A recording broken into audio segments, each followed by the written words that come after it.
Welcome back, everyone, to another episode of Happy Metal Tales. I'm your host, Steve Kitts. Trinity's Changing Stages. In the calm waters of Farmer Brown's pond, the school day was beginning. The sun glistened over the surface, creating a shimmering dance of light that made everything feel magical. The fish and the tadpoles gathered in their usual spot under the biggest lily pad, ready for another day of learning. Finley the fish, their wise and gentle teacher, floated gracefully at the front of the group.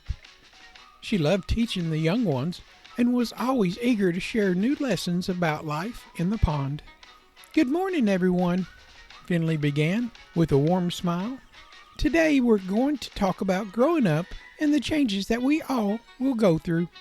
As Finley spoke, Trinity the tadpole swam nervously towards the edge of the group.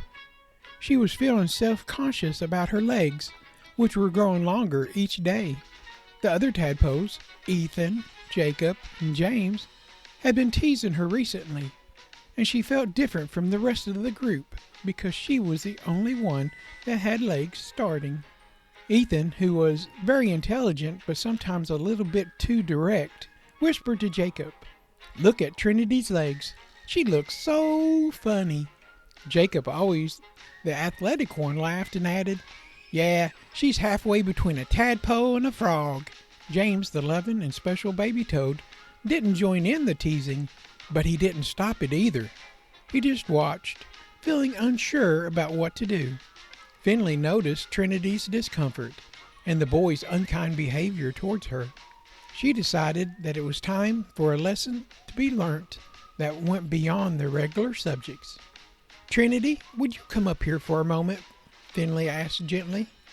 Trinity hesitated, but then swam up to Finley. "Yes, Miss Finley?"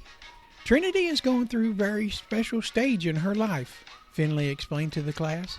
"She's beginning to transform from a tadpole to a frog.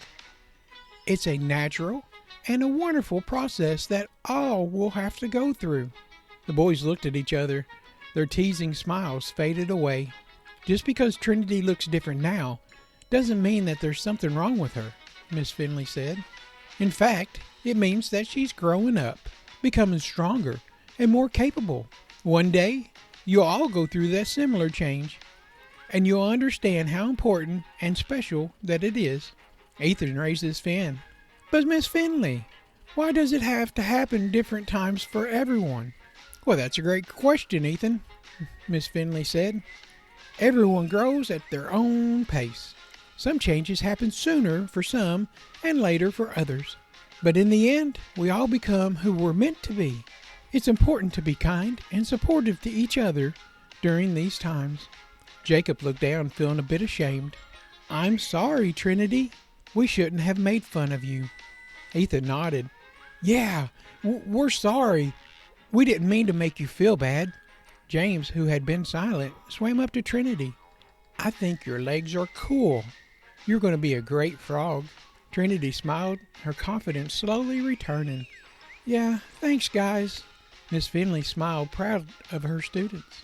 "Remember, everyone, it's important to support each other and to celebrate our differences. That's what makes our pond such a special place." The rest of the day was filled with lessons and laughter, and Trinity felt more accepted and understood. She knew that no matter how much she changed, she had friends who would support her every step of the way.